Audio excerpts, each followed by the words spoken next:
I can still hear the notification sound. On November 9th, 2022, at 3:47 a.m., I received that sharp ping from my phone. Squinting at the screen with half-closed eyes, I took it off my nightstand. The app for my cryptocurrency portfolio was open. I was so sickened by the number staring back at me that I felt like I might pass out in bed. Negative $287,432. Not a balance. Not my net worth. My actual debt. Everything I'd put into leveraged crypto positions had evaporated in less than 6 hours. The Luna collapse had triggered a cascade that wiped out not just my savings, but put me deep into the red. My girlfriend Sarah rolled over next to me, still asleep, completely unaware that the future we'd been planning had just disintegrated. My name is Jake Mitchell. I'm 32 years old, and 6 months ago, I thought I was going to be a millionaire. Instead, I became the cautionary tale that financial advisors use to scare their clients. But what happened after I lost everything? That's the part nobody saw coming. Not even me. Let me take you back to where this nightmare really started. It was March 2021, and Bitcoin had just hit $60,000. Everyone was talking about crypto. Your Uber driver, your dentist, that weird cousin who never had money but suddenly showed up to Thanksgiving in a Tesla. The FOMO was real, and it was everywhere. I was working as a software engineer at a mid-sized tech company in Austin, Texas. Good job, decent salary of $85,000 a year, solid benefits. Sarah and I had been dating for 3 years, living together for 1. We had $15,000 in our joint savings account, and I had another $42,000 in my personal account that I'd been saving since college. Life was comfortable, predictable, safe. Too safe, I thought. My college roommate Marcus called me one night in April. "Bro, I just made $23,000 in 2 weeks," he said, his voice crackling with energy through the phone. "Ethereum, man, I'm telling you, this is the future. You're a software guy. You understand blockchain better than anyone.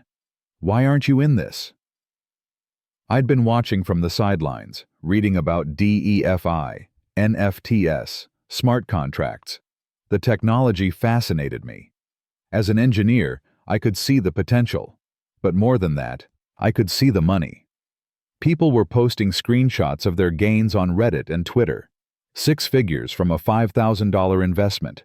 Life-changing wealth from understanding something early. Sarah was skeptical. "Jake, those stories are survivorship bias," she said one night over dinner. She worked as a high school teacher, making $48,000 a year. Practical, grounded, risk-averse. Everything I thought I was until crypto fever hit me. For every person who makes $100,000, there are 99 who lose everything. You know this. "I'm not talking about gambling," I countered. "I'm talking about investing in revolutionary technology. This is like buying Apple stock in 1980 or Amazon in 1997. We're early, Sarah. Don't you want to retire before we're 65? That conversation happened 15 times in different variations over the next month. I started small, put $5,000 into Bitcoin and Ethereum. Within 3 weeks, it was worth $7,200. I showed Sarah the portfolio on my phone, grinning like an idiot. She smiled, but I could see the concern in her eyes. "Great," she said. "Now take it out and lock in the profit." But I didn't. Because that's not what you do when you're winning. You double down. You ride the wave. You trust the process. By June, I'd put $25,000 into crypto. By August, $55,000. I was reading everything: white papers, Reddit threads, Twitter spaces with anonymous accounts that had laser eyes and rocket ship emojis in their names. I learned about yield farming, liquidity pools, staking. I discovered you could borrow against your crypto holdings to buy more crypto. Leverage, they called it. Free money, they promised. Sarah and I fought constantly. "You've put our entire savings into this," she said one night, her voice shaking. Not with anger, with fear. "Jake, that money was for our wedding, for a down payment on a house. What if something goes wrong? Nothing's going to go wrong, I said, pulling up charts on my laptop. Look at the trend. Look at the adoption rate. Major companies are buying Bitcoin now. Countries are making it legal tender. This is not a bubble, Sarah. This is a paradigm shift. You sound like a cult member, she said quietly. That hurt. Mostly because part of me wondered if she was right. By October 2021, my portfolio had hit $237,000. I'd turned $57,000 into $250,000 in 7 months. The gains were intoxicating. Every morning, I'd wake up and check my phone before I even said good morning to Sarah. Green numbers, percentage gains, that beautiful upward trending graph. I was in group chats with other crypto investors. We'd share tips, celebrate wins, mock the no-coiners who didn't understand what we understood. When Bitcoin hit 69,000 in November, we felt like prophets. We'd seen the future, and we were going to be rich. Then December came. Bitcoin dropped to 46,000. My portfolio dropped to 183,000. No big deal, I told myself. Corrections are healthy. Buy the dip. I borrowed 15,000 on my credit cards and bought more. The smart money accumulates during fear, I'd read somewhere. January 2022 brought more drops. Bitcoin, 38,000. My portfolio, 141,000. I was still up from my initial investment, but the momentum had shifted. The group chats got quieter. The rocket emojis disappeared. People stopped posting screenshots of gains. Sarah stopped asking about the portfolio. We barely talked anymore. She'd come home from teaching, exhausted from dealing with 30 teenagers all day, and I'd be on my laptop, staring at charts, trying to figure out where I'd gone wrong. When she suggested maybe it was time to sell, take what was left, and move on, I got defensive. You don't understand, I snapped. If I sell now, I lock in the losses. The market always comes back. It's temporary. You have to have diamond hands. Diamond hands? She repeated, her voice flat. Jake, listen to yourself. This isn't you. But it was me now. I'd gone all in, not just financially, but psychologically. My identity had become wrapped up in being right about crypto. Admitting defeat meant admitting I'd risked our entire future on a gamble and lost. March 2022. Bitcoin dropped below 40,000, then recovered to 45. False hope. My portfolio stabilized around 128,000. I was still up 70,000 from my initial investment. I should have sold. God, I should have sold. But I didn't. Because in crypto, you're not just fighting the market, you're fighting your own greed and fear. And I was losing both battles. May brought the Luna collapse. If you don't know what Luna was, consider yourself lucky. It was a stablecoin ecosystem that was supposed to be revolutionary. Billions of dollars in market cap, major venture capital backing. And then, in 72 hours, it went from $80 to literally zero. Thousands of people lost their life savings overnight. I wasn't heavily in Luna, but I was in the same category of risky altcoins. When Luna collapsed, it triggered a panic across the entire crypto market. Bitcoin dropped to 29,000. Ethereum cut in half. My portfolio? Suddenly worth 68,000. I'd lost $70,000 in a week. Sarah found me sitting on the bathroom floor at 2 a.m, laptop open, just staring at red numbers cascading down the screen. Jake, she whispered, kneeling beside me. Please, let's just stop. We can recover from this. We're young. We can save again. But you have to stop. I wanted to listen. I really did. But the voice in my head was louder. You're down 70,000. If you sell now, it's permanent. But if you wait, if you hold, it could come back. It always comes back. The real players hold through the bear market. That's when I made the decision that destroyed everything. I discovered crypto lending platforms. You could deposit your Bitcoin and Ethereum, and they'd give you loans at low interest rates. I could borrow against what I had left, wait for the market to recover, pay back the loans, and keep the gains. It was genius. It was a second chance. It was the stupidest thing I've ever done. I borrowed $60,000 across 3 platforms, Celsius, BlockFi, and a smaller DeFi protocol I'd found on Reddit. I used that money to buy more crypto at discount prices. My portfolio was back up to $115,000 in crypto value. I owed $60,000 in loans, but once the market rebounded, I'd pay those off easy and still have $55,000 in profit. Except the market didn't rebound. It crashed harder. July, August, June. Bitcoin continued to decline. 23,000, 20,000, 19,000. The total value of my cryptocurrency holdings was $52,000. In addition to interest that was compounding every month, I owed $60,000 in loans. Notices of margin calls were sent by the platforms. We will liquidate your positions if you don't deposit more collateral. I didn't have more collateral. I'd put everything into crypto. Our joint savings account was empty. I'd transferred it without telling Sarah, planning to replace it when the market recovered. My personal account was empty. My credit cards were maxed out. September 2022, Celsius declared bankruptcy. The platform froze all accounts. The $62,000 I had locked on their platform? Gone. Just gone. Not market down, gone. Actually, gone.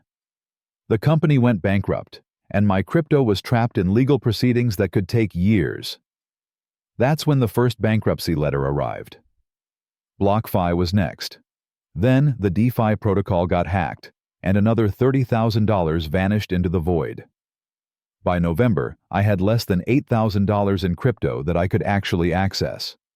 And I owed over $200,000. Credit card companies were calling every day. Debt collectors had my number. The platforms I'd borrowed from hired lawyers. Sarah opened a credit card statement one day. I'd hidden them for months and saw the balances. $47,000 on cards I'd opened in her name, forging her signature because my credit was maxed out. She left the same day, packed a bag, called her sister, and walked out of our apartment without saying a word. I sat on the couch, surrounded by unopened mail, my phone buzzing with blocked calls, and realized I'd lost everything that mattered chasing everything that didn't. November 9th, 3:47 a.m. That notification ping. The final collapse. The remaining crypto I held dropped another 60% when FTX, the second largest crypto exchange in the world, imploded overnight. The CEO had been committing fraud on a massive scale, and when it came out, it triggered the final death spiral for crypto prices. My $8,000 became $3,000. My debt stayed at $207,000. I filed for bankruptcy that afternoon. The lawyer's office was in a strip mall between a nail salon and a tax preparation service. Harold Chen was his name, 50-something with tired eyes and a small office that smelled like old coffee. He looked at my financial documents spread across his desk and sighed. "Cryptocurrency," he said. "Not a question, a statement. You're the 4th one this month." "Can you help me?" I asked. My voice sounded hollow, like it was coming from someone else. "I can get you through bankruptcy," he said. "Chapter 7, probably. You'll lose everything you have left, but the debt gets discharged. You'll start over with nothing, but at least you won't owe $200,000. How long does it take? 4 to 6 months for the discharge. But rebuilding your credit? Your life? That takes years." He leaned back in his chair. "How old are you?" 32. "You've got time," he said. "I've seen people come back from worse. Not many, but some." I walked out of that office into the Texas November heat and realized I had nowhere to go. Sarah was gone, staying with her sister. I couldn't afford our apartment. I'd already missed 2 months of rent. My car was a lease I couldn't pay. My job was the only thing I had left, and even that felt precarious because I'd been so distracted by the crypto collapse that my performance reviews had tanked. I moved into Marcus's spare room, the same Marcus who'd gotten me into crypto in the first place. Ironic, right? Except Marcus had sold everything in January 2022. He'd made $140,000 profit and got out. He felt guilty, I could tell. But he also tried to help. "You'll figure it out," he said the night I moved in, helping me carry 2 duffel bags of clothes up 3 flights of stairs. Everything else I owned was either sold or repossessed. "You're smart, Jake. You just made a bad bet."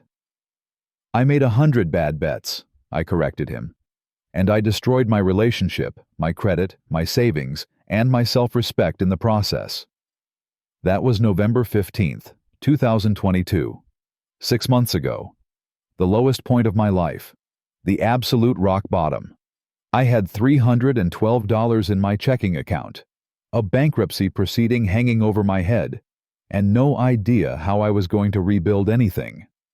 What I didn't know, what I couldn't possibly know, was that rock bottom wasn't an ending. It was a foundation. Because the next morning, I got a phone call that would change everything. A number I didn't recognize. Normally, I never answered unknown numbers anymore. Too many debt collectors. But something made me pick up. "Jake Mitchell?" a woman's voice asked. Speaking. "My name is Rebecca Torres. I'm the founder of a startup called ClearPath Financial. We build tools to help people recover from financial trauma.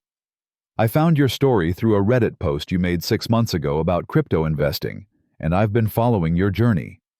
I know this sounds strange, but I think you might be exactly who we need." I almost hung up. It sounded like a scam. But something in her voice, professional, direct, genuine, made me pause. "What do you want?" I asked.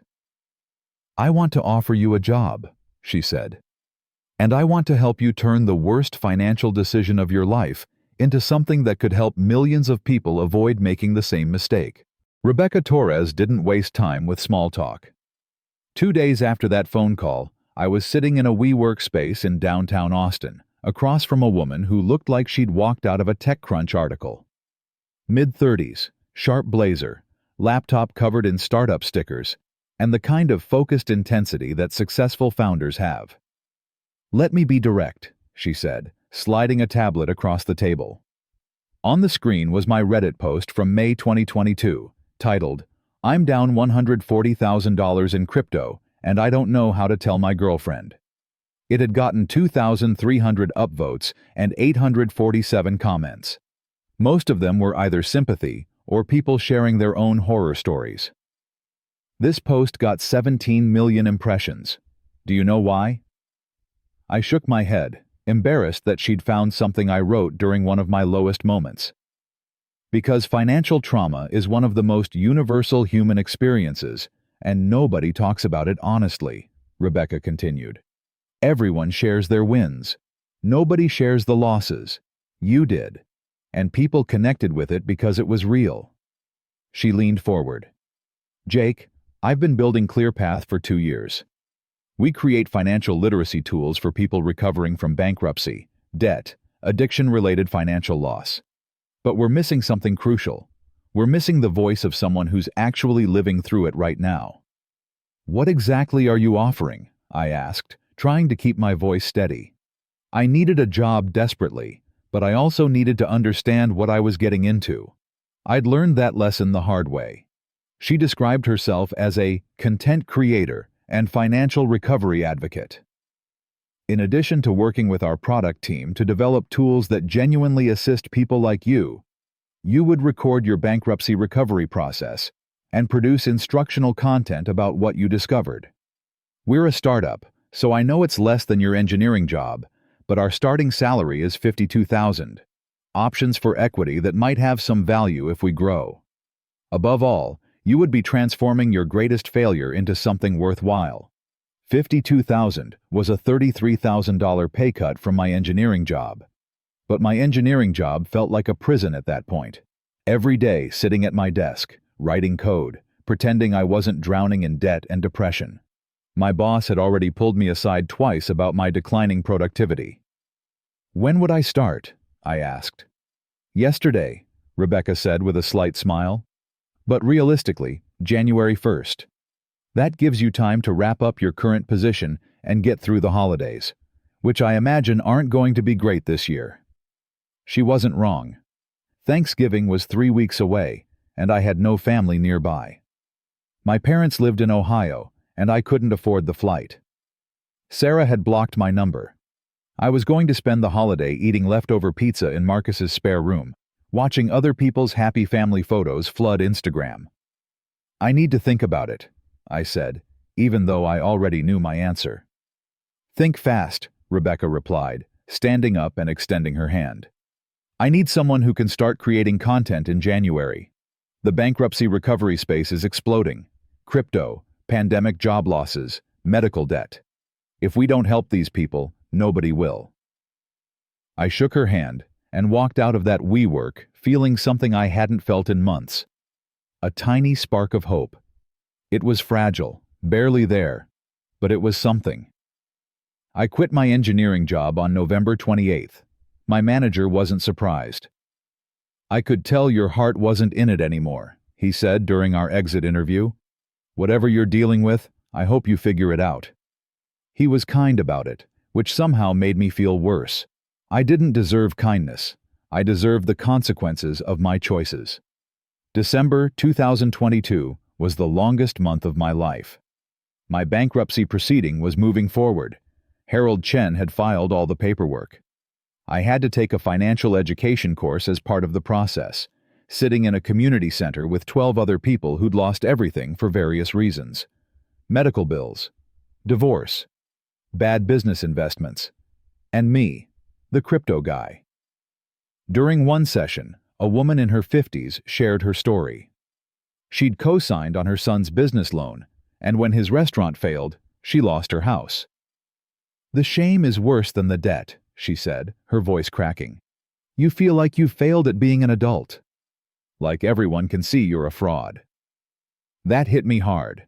The shame was worse than the debt. I'd been carrying around this weight of self-hatred for months, convinced I was uniquely stupid, uniquely reckless. But looking around that room, I realized we were all just people who'd made high-stakes decisions that didn't work out. The economy is designed to create winners and losers, and sometimes you end up on the wrong side through bad luck, bad timing, or bad judgment. I started journaling. Rebecca had suggested it during our second meeting. "Document everything," she'd said. "Your feelings, your setbacks, your small wins. It'll be raw material for content, but more importantly, it'll help you process the trauma." Trauma felt like a strong word at first, but the more I read about financial trauma, the more I recognized the symptoms in myself. The constant anxiety, the shame spiral, the way my heart raced every time my phone rang, the insomnia, the inability to make even small financial decisions without panicking. Christmas Eve, I was alone in Marcus's apartment. He'd gone home to visit his family in California. I sat on his couch, opened my laptop, and started writing. Not for ClearPath, not for Rebecca, just for me. My name is Jake Mitchell, and I lost everything in crypto. Here's what nobody tells you about financial collapse. I wrote for 4 hours straight. Everything poured out. The shame, the regret, the anger at myself, the resentment toward the crypto influencers who'd made it sound so easy, the grief over losing Sarah, the fear about my future. When I finished, I had 3,800 words of raw, unfiltered truth. I posted it on Medium at 2:17 a.m. on Christmas morning. I didn't expect anyone to read it. I just needed to get it out of my system. By December 26th, it had 127,000 views. The comments section was flooded with people sharing their own stories. Some had lost money in crypto, others in the stock market, or MLM schemes, or bad real estate deals. But the common thread was the shame, the isolation, the feeling that they'd permanently ruined their lives. One comment stuck with me. "I've been too ashamed to tell anyone I lost my savings." Reading this made me feel less alone. Thank you for your honesty. I screenshot that comment and sent it to Rebecca. She responded within minutes. "This is exactly what we need. Can you turn this into a video?" I'd never made a video before. I had no equipment, no editing skills, no idea what I was doing. But I had a laptop webcam and a story that apparently resonated with people. January 2nd, 2023, my first day at ClearPath. The office was a small space in an incubator building, just Rebecca, a CTO named David, a product designer named Priya, and now me. Rebecca had set up a corner desk for me with a ring light and a microphone she'd bought on Amazon. "Your job for the first month," she said, "is to create content. Tell your story. Break down what happened. Explain cryptocurrency in a way that normal people can understand. Show people what bankruptcy actually looks like. Be vulnerable, be honest, and don't hide the ugly parts." The first video I made was called, "I lost $200,000 in crypto. Here's what actually happens when you go bankrupt." I sat in front of that ring light, hands shaking, and talked for 12 minutes about margin calls, debt collectors, and sitting in a bankruptcy lawyer's office while he explained that I was going to lose everything. I uploaded it to YouTube on January 5th. Rebecca shared it on ClearPath's social media accounts, which had about 2,400 followers at the time. In 3 days, it got 340,000 views. The comments were brutal and beautiful in equal measure. Some people called me an idiot who deserved everything that happened. Fair enough. But more people thanked me for being honest, for showing them they weren't alone, for explaining the bankruptcy process in a way that wasn't terrifying. The second video was harder. How I destroyed my relationship chasing crypto gains. I talked about Sarah, about the fights, about the lies I told when I was hiding the losses, about the moment she found the credit card statements with her forged signature. I cried on camera. Not planned, not performative. I just broke down while talking about the look on her face when she realized what I'd done. That video got 890,000 views in a week. Rebecca pulled me into a meeting. "Jake, we need to talk about scaling this. You're hitting a nerve. People are hungry for this kind of honesty about money." "I'm just talking about my life," I said, still trying to process that nearly 1 million people had watched me cry about my ex-girlfriend. "That's exactly why it works," she replied. "Financial advice is usually from people who've always been successful, or who've been recovered for so long they've forgotten what the bottom feels like. You're documenting the climb in real time. That's powerful. But making content about my financial trauma while still living through it was exhausting. Every video required me to rip open wounds that hadn't healed. I'd spend hours filming and editing, then collapse in Marcus's spare room, emotionally drained. February brought a new complication. My bankruptcy discharge was approved. Legally, I no longer owed $207,000. The debt was gone. I should have felt relief. Instead, I felt hollow. The debt had been cleared, but the consequences remained. My credit score was 512. I couldn't rent an apartment without a cosigner. I couldn't get approved for a credit card. Car loans, mortgages, even some jobs ran credit checks that would immediately disqualify me. "You're not starting from zero," Harold Chen had warned me. "You're starting from negative." I made a video about this too. Why bankruptcy discharge doesn't mean you're free. It got 1.2 million views. The algorithm had picked up my content.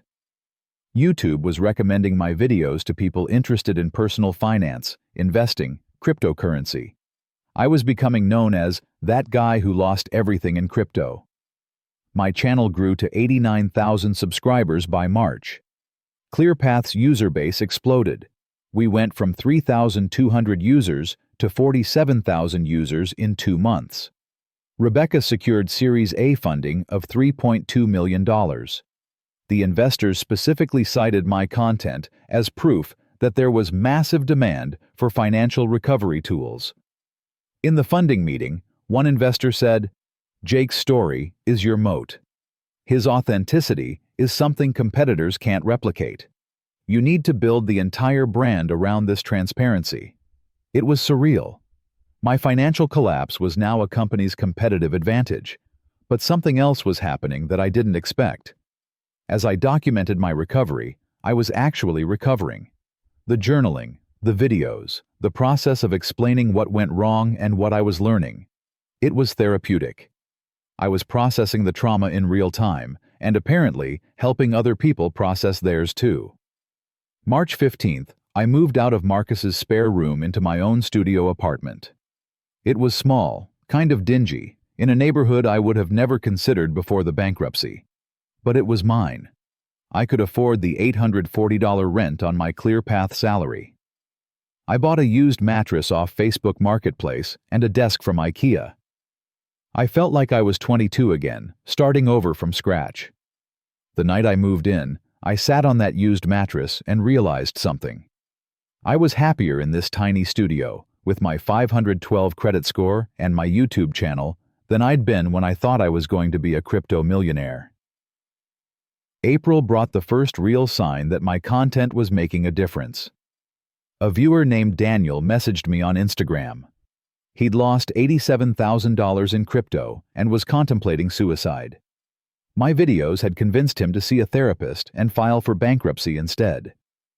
"You showed me that life doesn't end when your portfolio goes to zero," he wrote. "Thank you for saving my life." I sat at my IKEA desk reading that message over and over. Saving his life felt like an exaggeration, but the weight of it hit me hard. My story wasn't just content. It was potentially preventing other people from making the same mistakes or helping them survive when they did.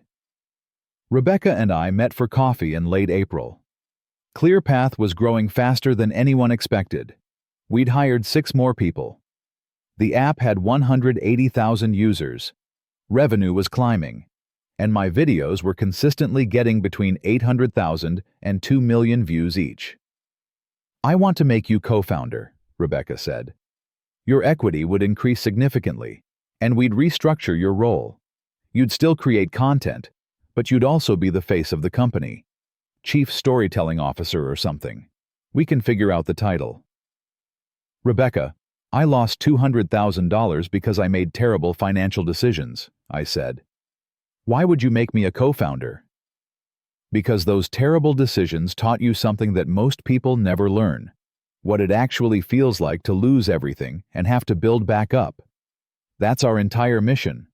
Who better to lead it?" I took the deal. My salary increased to $78,000, and my equity went from 0.5% to 4%. If ClearPath became what Rebecca envisioned, a $100 million company helping millions of people recover from financial trauma, that 4% could be worth something significant. But I tried not to think about that. The last time I'd obsessed over potential future wealth, I'd destroyed my life. May 2023. 6 months had passed since that phone call from Rebecca. 6 months since I hit absolute rock bottom. I was sitting in a coffee shop, editing my latest video, when my phone buzzed. A text from an unknown number. "Hey Jake, it's Sarah. I saw one of your videos. Can we talk?" My hands froze over my laptop keyboard. Sarah. The woman I'd hurt more than anyone. The relationship I'd destroyed chasing crypto gains. I hadn't heard from her in 6 months. Part of me had hoped she'd reach out. Most of me had accepted that I'd permanently lost her. I stared at that text for 5 full minutes, my heart pounding, before I finally typed back. "Yeah. When?" We met at a park near the apartment we used to share. Neutral territory. Sarah was already sitting on a bench when I arrived, wearing a blue cardigan I'd bought her for her birthday 2 years ago. She looked the same. Dark hair pulled back, brown eyes that used to look at me with love, but now held something more complicated. Caution, maybe. Or curiosity. "Hi," I said, sitting down but leaving space between us. Not too close. I didn't have the right to be close anymore. "Hi," she replied. A long pause. "I've been watching your videos." "Yeah, you mentioned that." I tried to keep my voice steady. "Which ones?" "All of them," she said. "Every single one since January. The bankruptcy video. The one about us. The one where you talked about sitting in that community center with other people who'd lost everything." She turned to look at me directly. "Jake, I had no idea it got that bad. I mean, I knew it was bad, but the forged signatures? The second mortgage you took out on a house we didn't even own yet?" "I didn't take out a mortgage," I said, confused. I know, that was hyperbole. She smiled slightly, but it faded fast. Why didn't you tell me? When it was happening, why didn't you just tell me the truth? That question had haunted me for 6 months. I'd asked it in therapy, journaling, late-night conversations with Marcus. Why couldn't I just be honest? Because telling you meant admitting I was wrong, I said. And I'd invested so much, not just money, but my identity, into being right about crypto. Admitting failure meant admitting I'd gambled away our future for nothing. The shame was paralyzing. Sarah nodded slowly. I get that now. I didn't then.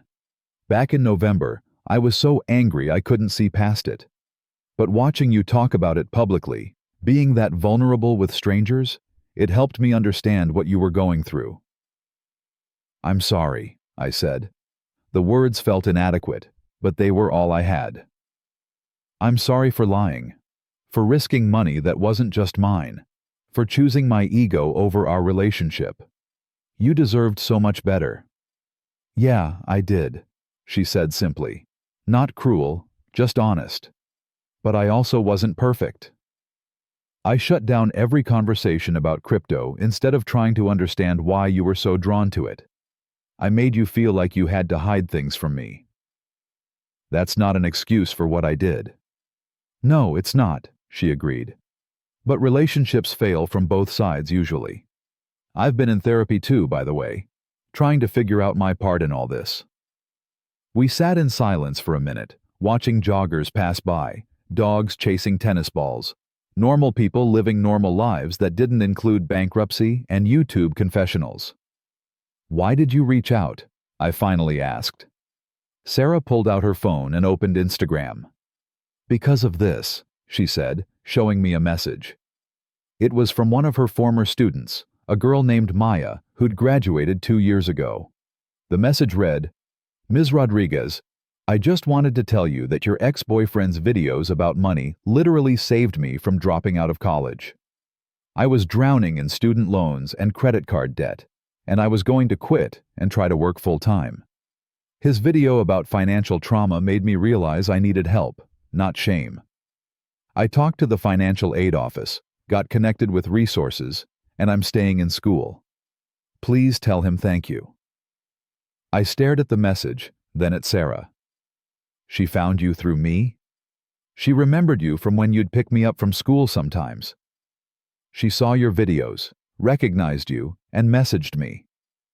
Sarah put her phone away. Jake, you're helping people, real people. That girl is staying in college because you were brave enough to admit you screwed up publicly. That matters.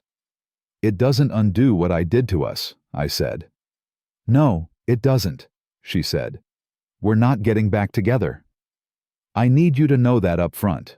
I'm dating someone else now, actually. He's a guidance counselor at another school, very stable, very boring, exactly what I need right now. That stung more than I expected, but I nodded.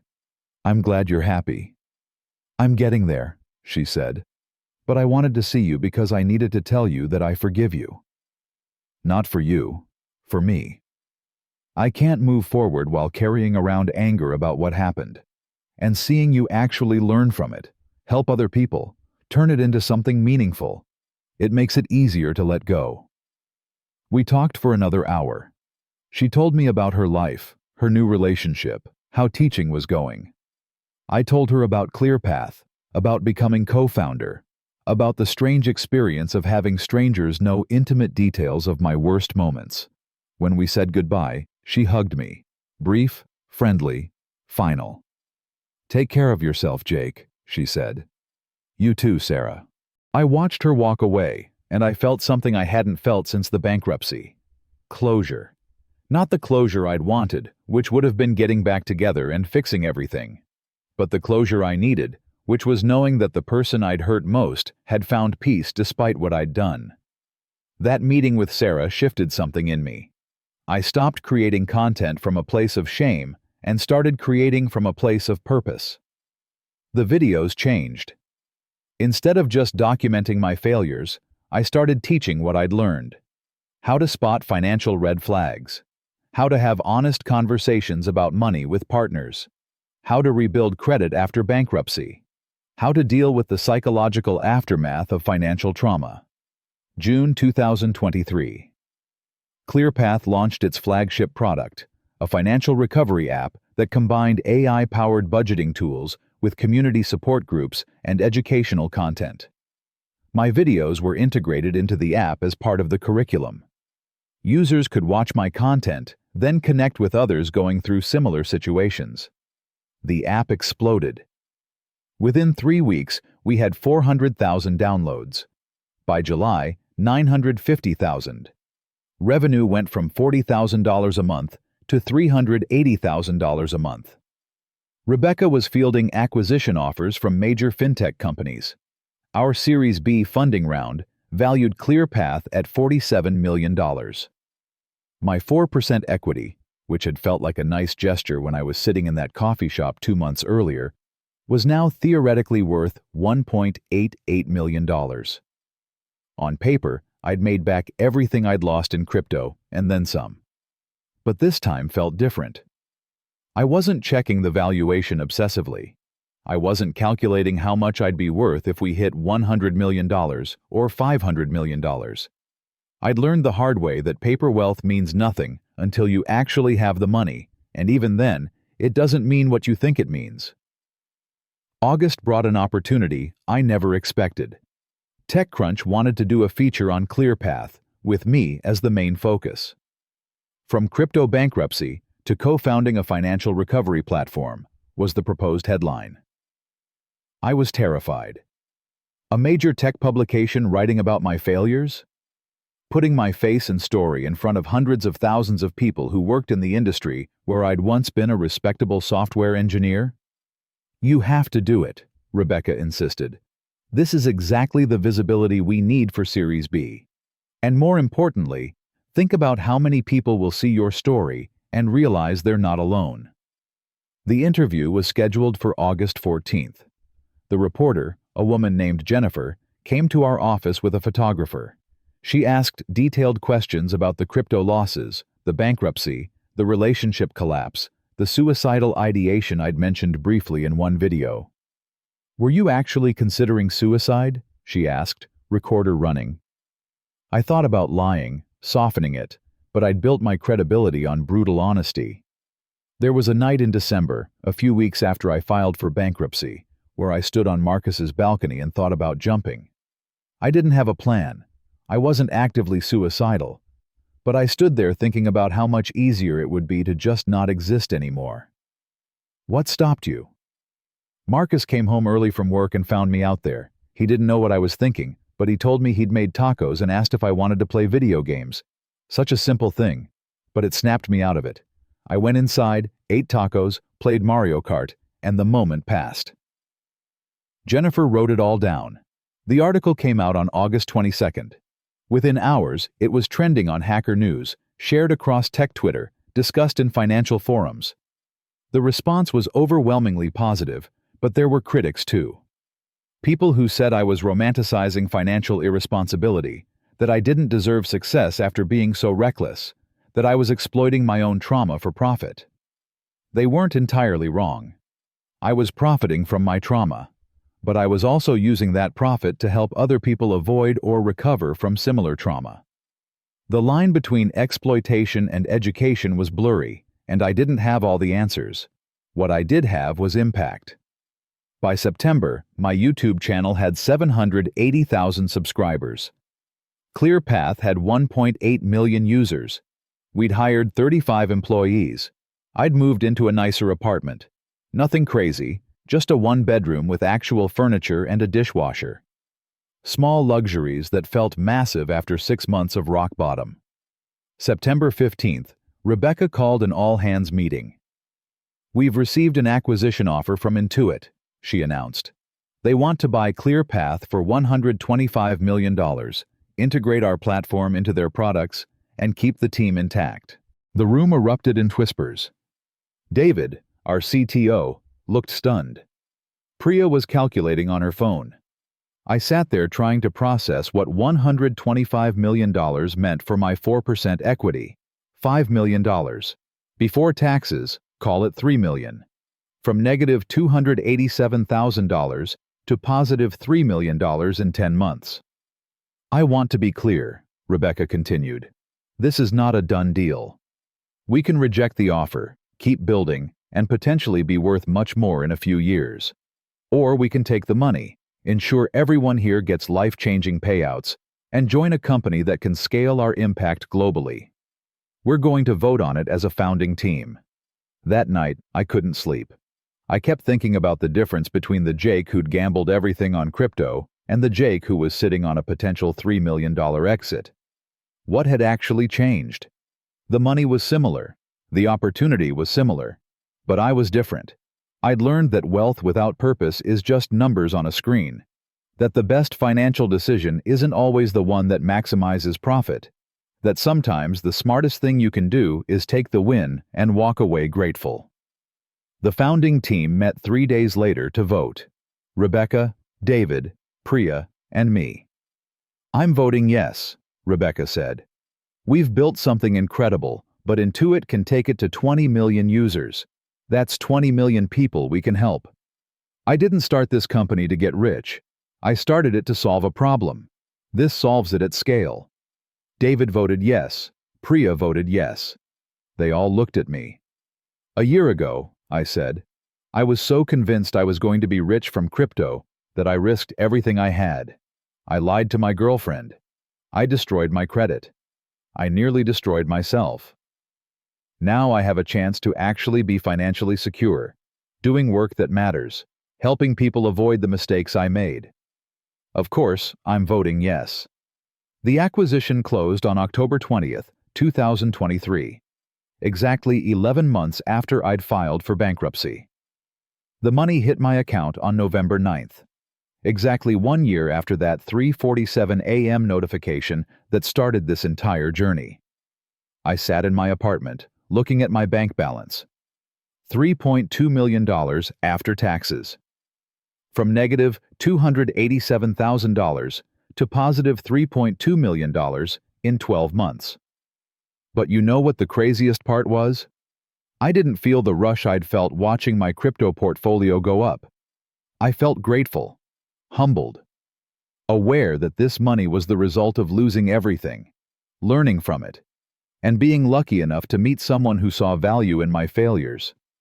I called Marcus first. Remember when you let me move into your spare room because I'd destroyed my life? Yeah, that was like 10 months ago, Jake. I remember. I just want to say thank you, seriously. You saved my life, and I never properly thanked you. You're about to tell me you're rich again, aren't you? He said, laughing. Yeah, but differently this time. I paid off Marcus's student loans, all $43,000. He cried on the phone. I set up a scholarship fund for students at Sarah's school, $100,000 annually for kids dealing with family financial crises. I donated $250,000 to financial literacy nonprofits. I put $1 million into index funds and didn't look at them. I bought a reliable used car, not a Tesla. I got a therapist who specialized in financial trauma and agreed to see her twice a month. And I kept making videos. Because the acquisition didn't change the fact that millions of people were still struggling with the same shame and isolation I'd felt. The difference was, now I had the resources to help them more effectively. December 2023. 1 year since I'd posted that first Medium article at 2:17 a.m. on Christmas morning. I was invited to speak at a financial literacy conference in Denver. 500 people in the audience, mostly financial advisors, therapists, and educators. I told them my story, the whole thing. The crypto FOMO, the leverage, the lies, the bankruptcy, the suicidal ideation, the lucky phone call, the rebuilding, the acquisition. I didn't sugarcoat anything. Here's what I learned, I said, standing on that stage. Financial trauma isn't about the money. It's about the shame. It's about feeling like you've permanently failed at being an adult. It's about the isolation of thinking you're the only one who screwed up this badly. And the only way to heal from it is to talk about it honestly, without judgment, and help other people do the same. The standing ovation lasted 3 minutes. Afterward, dozens of people came up to share their stories. A woman who'd lost everything in the 2008 housing crisis. A man who'd been embezzled by his business partner. A couple who'd gone bankrupt from medical debt. All of them carrying around shame that nobody talked about. That night, I posted a video titled, "1 Year After Bankruptcy, What Actually Changed." I sat in my Denver hotel room and talked directly to the camera for 15 minutes. A year ago, I thought my life was over. I'd lost my savings, my relationship, my self-respect. I was living on someone's couch, drowning in debt, and couldn't imagine a future where things got better. If you'd told me that 12 months later, I'd be financially stable, doing meaningful work, and actually happy, I wouldn't have believed you. But here's the thing. The recovery wasn't a straight line. It wasn't crypto gains or a lucky lottery ticket. It was making different choices every day, being honest about my failures, asking for help, accepting that I couldn't fix everything overnight, finding purpose in helping others avoid my mistakes. If you're in that dark place right now, if you've lost money, destroyed relationships, or can't see a way forward, I need you to hear this. Your financial situation doesn't define your worth. Your biggest failure can become your greatest teacher. And rock bottom isn't an ending. Sometimes it's the foundation you didn't know you needed to build something real. The worst financial decision I ever made was putting all my money into crypto.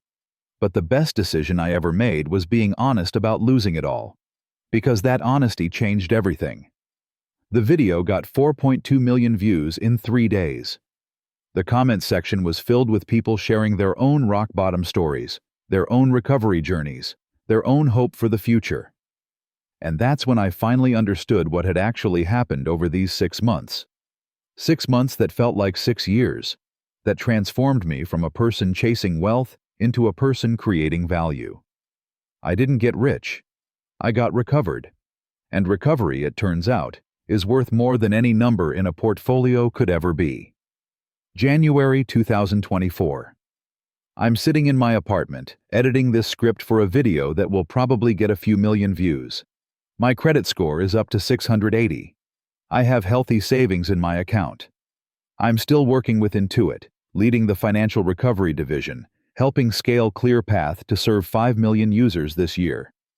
Sarah got engaged to her guidance counselor boyfriend. I sent her a congratulations message, and she replied with a heart emoji. We're not friends, but we're not enemies. We're just two people who shared a life once and learned hard lessons from how it ended. Marcus is starting his own business, backed partially by the money I gave him. Rebecca is on the Forbes 30 Under 30 list. The woman from the bankruptcy class whose son's restaurant failed? She messaged me last month. She's working as a financial counselor now, helping other people through the process. And me? I'm still Jake Mitchell. Still the guy who lost everything in crypto. But now, I'm also the guy who turned that loss into something meaningful. Who learned that the real wealth isn't in your bank account. It's in knowing you can survive losing everything and still build a life worth living. If you're watching this and you've made financial mistakes, big or small, I want you to know something. You're not alone. You're not stupid. You're not permanently broken. You're just human. Living in an economic system that's designed to be complicated, making choices with imperfect information, doing the best you can. And if you've hit rock bottom, good. That means the only direction left is up. The climb is hard. The shame is real. The recovery takes time. But it's possible. I'm living proof. 1 year ago, I filed for bankruptcy with $287,000 in debt and $312 in my checking account. Today, I'm financially stable, emotionally healthier than I've been in years, and doing work that actually matters. That's what happened 6 months after I lost everything. And it's more insane than any crypto gain I ever chased. If this story resonated with you, if you're dealing with financial trauma, Or if you know someone who is, share it. Talk about it. Break the shame spiral. Because the only way we fix the financial mental health crisis is by talking about money as honestly as we talk about everything else. And if you've made it through your own financial disaster and come out the other side, drop your story in the comments. Let's build a community of people who survived rock bottom and lived to tell about it. Because that's what we do now. We tell the truth. And we help each other climb. Thanks for watching. I'll see you in the next one.